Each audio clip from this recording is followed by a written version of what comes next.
একাদশ শ্রেণীর প্রিয় শিক্ষার্থীরা, আশা করি সবাই তোমরা ভালো আছো। মাঘ মাস আসি করছে, এই মুহূর্তে শৈত্যপ্রবাহ শুরু হয়ে গেছে আজকের থেকে। তো যাই হোক, এই শীতকালীন এই সময়ে অবশ্যই তোমরা শরীরকে উষ্ণ রাখবে এবং সেই সাথে শরীরের প্রতি যত্ন নিবে, যাতে কোনো ক্রমেই তোমরা শীতজনিত কোনো রোগে আক্রান্ত না হও, সেদিকে তোমরা খেয়াল রাখবে। আর বরাবরই বলছি, লেখাপড়ার প্রতি অবশ্যই তোমাদেরকে মনোযোগ থাকতে হবে বা মনোযোগী হতে হবে। আর লেখাপড়া চালিয়ে যেতে হবে, এর কোনো বিকল্প কিন্তু নাই। তুমি যদি ভেবে থাকো যে কলেজ বন্ধ, আসলে বন্ধ না। আমরা যেহেতু ক্লাস নিয়মিত করেই যাচ্ছি তোমাদের জন্য, তাহলে অফিসিয়ালি হচ্ছে তোমাদের ক্লাস মোটেই বন্ধ নাই। তোমাদের অবশ্যই নিয়মিত শ্রেণীকক্ষের মতনই কিন্তু এখানে আমরা পাঠদান কার্যক্রম পরিচালনা করছি। এই পাঠদান কার্যক্রমে অবশ্যই তোমরা অংশগ্রহণ করছো, এটি আশাবাদ ব্যক্ত করি। এবং সেই সাথে লেখাপড়া, এই যে আমরা যে চালিয়ে যাচ্ছি অনলাইন, সেদিকে তোমরা মনোযোগী আছো, এটাই আমরা ধরে নিচ্ছি। তো যাই হোক, কথা না বাড়িয়ে আমাদের আজকের যে সেশনটা সেটি শুরু করতে যাচ্ছি। তো বেসিক্যালি আমরা যেটা আলোচনা করছিলাম সেটি হচ্ছে যে হিসাব সমীকরণে কিভাবে লেনদেনগুলো প্রভাব বিস্তার করে। একটি জিনিস তোমরা হয়তো জেনে রাখবে যে যখন নাকি আমরা লেনদেনের বৈশিষ্ট্যগুলো নিয়ে আলোচনা করেছি, সেখানে একটি কিন্তু বৈশিষ্ট্য সবসময় কিন্তু থাকে, সেটি হচ্ছে যে হিসাব সমীকরণের প্রভাব বা আর্থিক অবস্থার পরিবর্তন। তো এইরকম যে সমস্ত লেনদেনের যে বৈশিষ্ট্যগুলো আছে, সেই বৈশিষ্ট্যের দিকে যদি আমরা খেয়াল রাখি, তাহলে কিন্তু দেখতে পাবো যে এই যে প্রত্যেকটা লেনদেনই আমাদের হিসাব সমীকরণে অবশ্যই প্রভাব বিস্তার করে বা আর্থিক অবস্থার পরিবর্তন করে বা রূপান্তরও কিন্তু করতে পারে। তো তোমাকে প্রথমে বুঝতে হবে যে লেনদেনে কিন্তু আরও কিন্তু অনেক বৈশিষ্ট্য রয়েছে, যেমন দৃশ্যমানতা বা দৃশ্যমান অদৃশ্যমান। আমরা বলে থাকি যে লেনদেন যে শুধুমাত্র দৃশ্যমানই হবে তা না, অদৃশ্যমানও কিন্তু হতে পারে। তো এই সমস্ত কিছু কিন্তু এই হিসাব সমীকরণে কিন্তু প্রভাব বিস্তার করে। এটি খেয়াল রাখবে যে অবশ্যই অবশ্যই অবশ্যই লেনদেন আমাদের হিসাব সমীকরণে প্রভাব বিস্তার করে, প্রতিটি লেনদেন। এই কথাটা কিন্তু খেয়াল রাখতে হবে যে কখনোই মানে প্রভাব বিস্তার করে না এমন কোনো লেনদেন কিন্তু নাই। অতএব তোমাদের যখন এই মস্তিষ্কে যখন পড়া তোমরা ঢোকানোর চেষ্টা করবে, তখন কিন্তু অবশ্যই ধরে নেবে যে হিসাব সমীকরণের প্রতিটি লেনদেনেরই কিন্তু প্রভাব বা ইফেক্ট আমরা যাই বলি, সেগুলো কিন্তু রয়ে গিয়েছে এবং সেই বিষয়বস্তুগুলোই কিন্তু আমাদেরকে খুঁজতে হবে। এটি কিন্তু তোমাদেরকে মেনে নিতে হবে যে কোন কোন জায়গায় কীভাবে প্রভাব বিস্তার করছে। তো যাই হোক, আজকে যে আলোচনাগুলো করছি, সেই আলোচনার সাথে প্রাসঙ্গিক যে বিষয়গুলো আমাদের নিশ্চয়ই খেয়াল আছে যে আমি তোমাদের এর আগে হিসাব সমীকরণের যে বিষয়গুলো দেখিয়েছিলাম, সেটি হচ্ছে হিসাব সমীকরণের সংক্ষিপ্ত রূপ, হিসাব সমীকরণের বিস্তারিত রূপ। এবং বিগত সপ্তাহের যে লেকচারটি দিয়েছিলাম, সেখানে বলেছিলাম যে কোনো একটি সম্পদ যদি বাড়ে, তাহলে হিসাব সমীকরণের প্রভাব কয়টি ও কী কী। এবং সেই ক্ষেত্রে তোমাদের আরও বলেছিলাম যে প্রত্যেকটা লেনদেনে যেমন সম্পদ বেড়ে গেলে যেমন 3টি, সম্পদ কমে গেলেও কিন্তু আমরা 3ভাবে কিন্তু প্রভাব ব্যাখ্যা করতে পারি। দায় এবং অন্যান্য যে মালিকানা সত্ত্ব রয়েছে, সেই ক্ষেত্রেও কিন্তু একই রকমভাবে আমরা 3টি এই প্রভাব আমরা দেখাতে পারি। তো ওই 3টি যদি তুমি ঠিক মতন বুঝে থাকো, তাহলে কিন্তু আজকের এই লেকচারটাও কিন্তু তোমার জন্য সহজ হবে। অনেক সময় আমাদের কোশ্চেনে থাকে যে তোমাকে ব্যাখ্যা করতে হবে বা বর্ণনা করতে হবে যে এই লেনদেনটি কীভাবে হিসাব সমীকরণের প্রভাব বিস্তার করে, সেটি তুমি ব্যাখ্যা করো বা বর্ণনা করো। তো যাই হোক, শিরোনামের মধ্যে আমরা তখন বলে দিই যে এখানে আমাদের সম্পদ বৃদ্ধি পেয়েছে, দায় বৃদ্ধি পেয়েছে। হ্যাঁ, তো এইভাবে আমরা বলি। তো সেই বিষয়বস্তুগুলাই মূলত তোমরা আজকে এই বর্ণনামূলক যে অংশটুকু রয়েছে বা যেখানে আমাদের বর্ণনা করতে হয়, সেই অংশটাকে নিয়ে মূলত আলোচনা করছি আমি।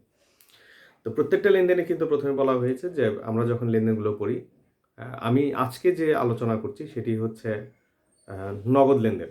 অনগদ লেনদেনগুলো আমি আরেকদিন আলোচনা করব। নগদ লেনদেনে যেগুলো সরল লেনদেন, যৌগিক লেনদেন নয়। আজকে আলোচনা করছি, আবারও বলছি, 2টি বিষয়বস্তু নিয়ে আজকে মূলত তোমাদেরকে আমি আলোকপাত করছি বা ফোকাস করছি। সেটি হচ্ছে নগদ এবং সরল লেনদেন। এখন আমাদের জানা দরকার যে সরল লেনদেন কোনগুলো।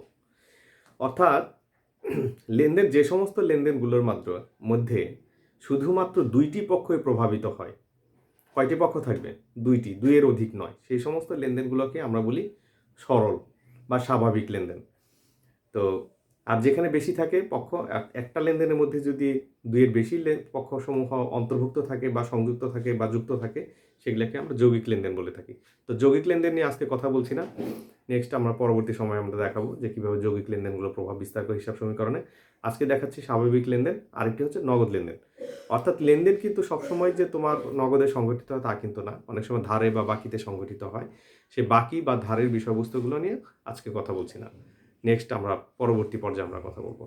এখন তোমাকে প্রথমে বুঝতে হবে যে আমাদের যে এই যে নগদ যে লেনদেনগুলো, সেগুলো কীভাবে আমরা ব্যাখ্যা করতে পারি, বর্ণনা করতে পারি, বা এই যে এখানে যে সম্পদ সমান দায় এবং মালিকানা সত্ত্ব, এটার মধ্যে কীভাবে প্রভাব বিস্তার করতে পারে। তো প্রথমে আমি একটু লিখি তোমাদের বোঝার সুবিধার্থে।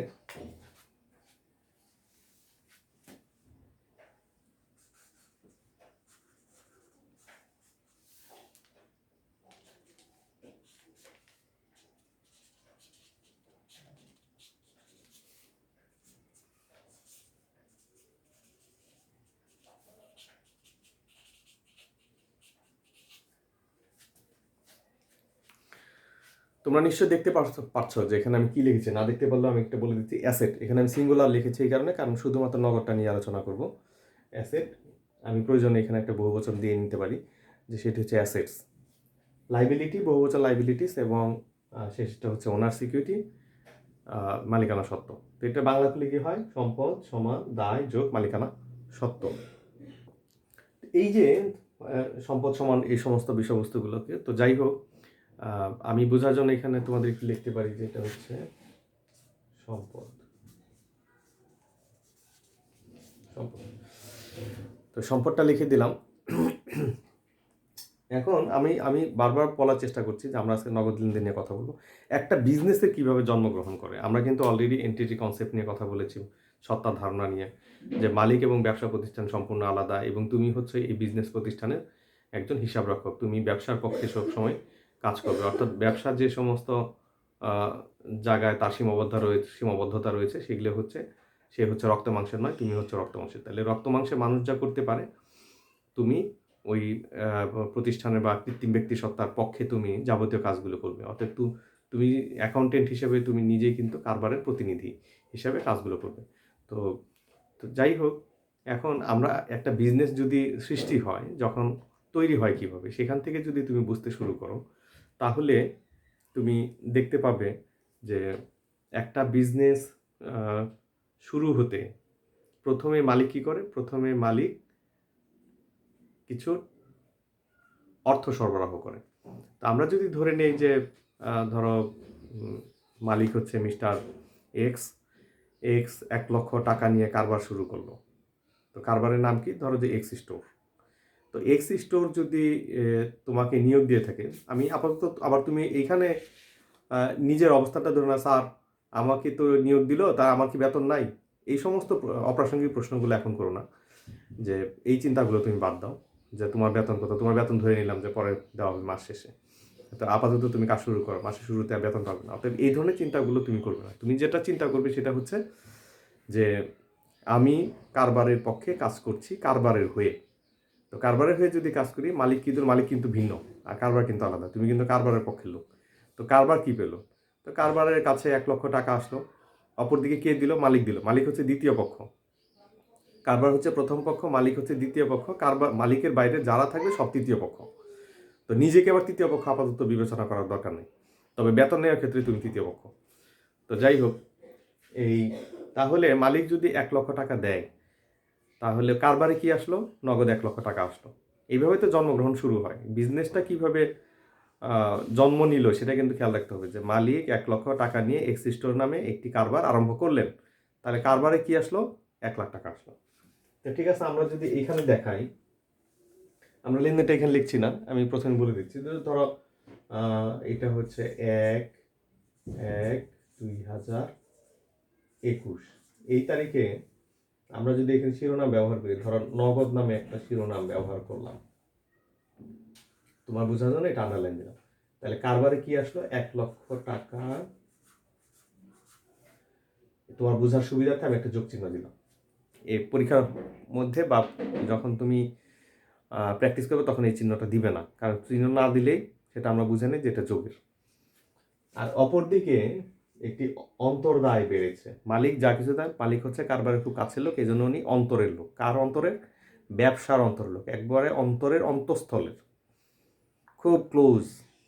মালিক এবং ব্যবসা হচ্ছে তারা ভেরি ক্লোজ, অন্তরের লোক। তাইলে আমরা বলতেছি অন্তদায় বা ইন্টারনাল লাইবিলিটি। তাহলে অন্তদায়টা বেড়ে যাবে, তার মানে মালিকানা সত্ত্ব 1,00,000 টাকা বেড়ে যাবে কারবারের। তাহলে আমরা এখান থেকে যেটা দেখতে পাইলাম যে নগদ, আমরা আগে বলেছি নগদ লেনদেন এবং যেখানে মাত্র 2টি পক্ষ থাকবে। তাহলে একদিকে কারবারের ক্যাশ বাক্সে 1,00,000 টাকা বাড়লো, অপরদিকে 1,00,000 টাকা মালিকানা সত্ত্ব বেড়ে গেল। আচ্ছা ঠিক আছে, তুমি 1,00,000 টাকা তোমার কাছে অ্যাকাউন্টেন্ট হিসেবে মালিক তোমার হাতে তুলে দিল, এবার তুমি কি করবে? মালিক এইবার অর্ডার করতেছে যে যে তুমি কিছু মাল কেনাকাটা করো। কি কিনবে? পণ্য কিনবে। তো আমরা যদি এইভাবে চিন্তা করি যে ঠিক আছে, আমরা যদি মাল পণ্য নগদেই যদি কিনি, প্রথমে তো আমাদের আর কি বাকিতে দিবে না, তাহলে অনগদ হওয়ার কোনো সম্ভাবনা নাই। তুমি আগে মাল কিনবে নাকি আগে দোকানে ফার্নিচার কিনবে, এই তো তোমার ভিতরে শুরু হবে। আচ্ছা ঠিক আছে, আমরা আগে দোকানটাকে সাজাই। যে ধরো যে আমরা 2 তারিখে 10,000 টাকার আসবাবপত্র ক্রয় করলাম। 10,000 টাকার আসবাবপত্র নগদে ক্রয় করা হলো।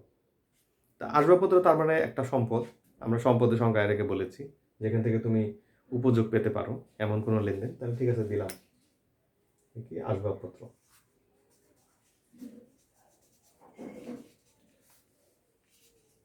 আসবাবপত্র যদি হয় ধরো 2 তারিখ, কি করলে তুমি 20,000 টাকা আসবাবপত্র কিনলে,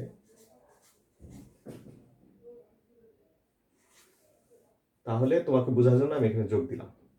অপরদিকে তুমি কি করলে?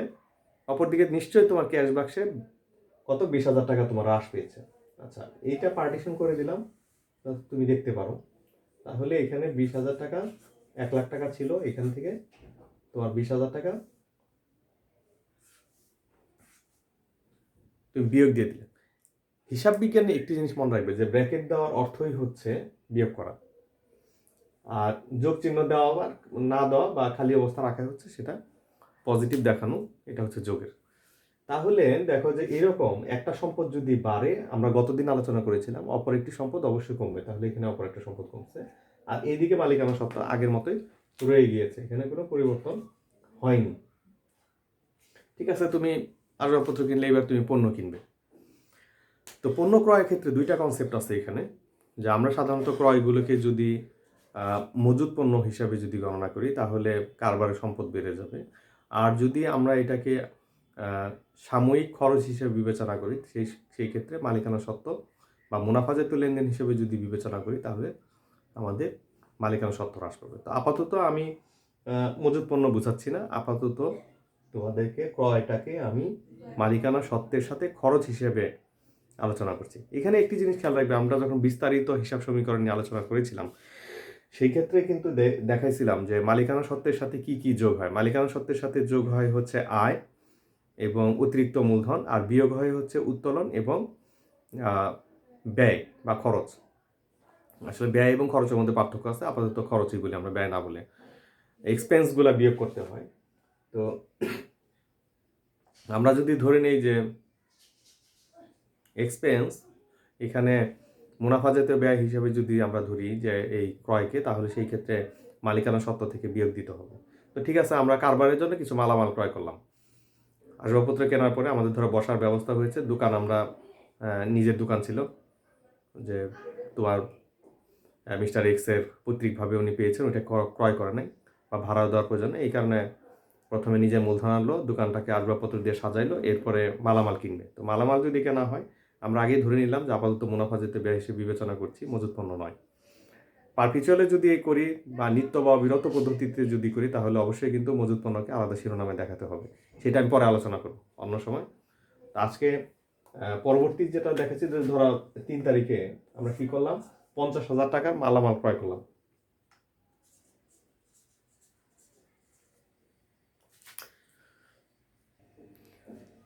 দেখো এই যে 50,000-এর কথা বলছি আমি, তার মানে নগদে যদি আমরা 50,000 টাকা পণ্য কিনি তাহলে কি হবে, 50,000 টাকা আমার ক্যাশ বাক্স থেকে কমে যাবে। আবার ব্র্যাকেট দিলাম, এবং একটু আগে বলেছি যে মুনাফা জাতীয় লেনদেন যদি বিবেচনা করি, এটাকে খরচ হিসেবে বিবেচনা করি, তাহলে আমাদের মালিকানা সত্ত্বের থেকেও বিয়োগ করতে হবে।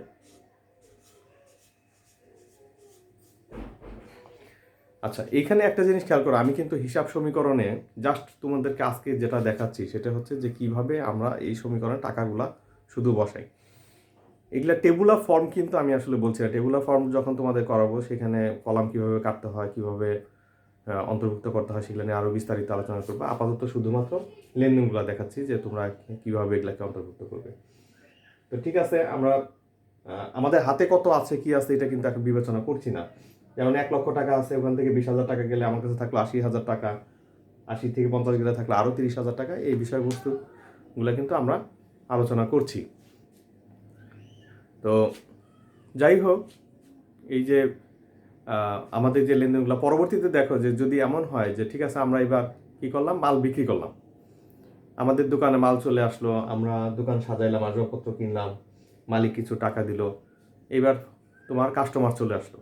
তো কাস্টমার যদি আসে, তুমি নিশ্চয় প্রথম কাস্টমারের কাছে বাকিতে পণ্য বিক্রি করবে না। অন্তত তোমার যদি যদি অ্যাকাউন্টেন্ট হওয়া, নিজের দোকানে যদি হয় বা মালিকের যদি নির্দেশনা থাকে, সেই ক্ষেত্রে কিন্তু অবশ্যই আমরা কি করব না, বা ধারে বা বাকিতে বিক্রয় করবো না প্রথম কাস্টমারের কাছে। তো ঠিক আছে, ধরলাম যে 2,000 টাকার নগদে মাল বিক্রয় করা হলো প্রথম কাস্টমারের কাছে। তাহলে কি আসবে ক্যাশ বাক্সে? দুইটা পক্ষ কে কে? আমরা 2,000 টাকা নগদ পেলাম, অপরদিকে আমার এই আয় হলো। তো আয় যদি হয়, বিক্রি করলে আমার আয় হয়, তা আয় হলে কিন্তু কি হবে, আমাদের মালিকানা সত্ত্ব বেড়ে যাবে। তো ঠিক আছে, আমরা যদি ধরলাম যে 4 তারিখে আমরা উদ্বোধন করলাম এবং উদ্বোধন করার পরে আমাদের 2,000 টাকার মাল বিক্রি করেছি নগদে, যোগ করলাম, আর অপর দিকে আমাদের আয় হলো, মালিকানা সত্ত্ব বেড়ে গেল 2,000। তো এইভাবেই কিন্তু আমরা লেনদেনগুলোকে দেখিয়ে থাকি বা অন্তর্ভুক্ত করে থাকি। তাহলে এই যে বাড়া কমার যে বিষয়গুলো, সেটা কিন্তু চিন্তা করতে হবে যে ক্যাশ বাক্স থেকে টাকা আসছে না ক্যাশ বাক্স থেকে টাকা চলে যাচ্ছে, আর কোথায় কোথায় ইফেক্ট পড়ছে। এটা কি খরচ না এটা আয়? খরচ হলে মালিকানা সত্ত্ব থেকে বিয়োগ হবে, আর আয় হলে মালিকানা সত্ত্বের সাথে যোগ হবে। আর সম্পদের বেলায় বলেছি, একটি সম্পদ বাড়লে অবশ্যই অপর একটি সম্পদ কমবে। এই বিষয়বস্তুগুলো নিয়ে আজকে আলোচনা করলাম। এই 4টা লেনদেন তোমরা আশা করি খেয়াল রাখবে যে কীভাবে আমরা ইফেক্টগুলা নিয়ে, বা এটা সরল লেনদেন বা স্বাভাবিক লেনদেনগুলো নিয়ে নগদের সাথে কীভাবে অন্তর্ভুক্ত হয় তা নিয়ে আলোচনা করলাম। তো আজকে আয়, ব্যয়, সম্পদের বৃদ্ধি এবং মূলধন, এই কয়েকটি নিয়ে আলোচনা করলাম। আবার একটু খেয়াল করি কী কী নিয়ে আলোচনা করেছি। প্রথমটা হচ্ছে মালিকানা সত্ত্ব, দ্বিতীয়টা হচ্ছে সম্পদ, তৃতীয়টা হচ্ছে খরচ এবং চতুর্থটা হচ্ছে আয়। এই 4 ধরনের লেনদেন নিয়ে আজকে আলোচনা করলাম। আশা করি সবাই তোমরা বুঝতে পেরেছ। আর ভিডিওটা বারবার দেখবে, আর বইগুলো খুলবে, অবশ্যই তোমরা বুঝতে পারবে এবং আগামী দিনে তোমরা আরও ভালো করবে, এটি আশাবাদ ব্যক্ত করি। পরবর্তী লেকচার দেওয়ার আগ পর্যন্ত সবাই তোমরা সুস্থ থাকবে, ভালো থাকবে। আজকের মতো বিদায় নিচ্ছি। আল্লাহ হাফেজ।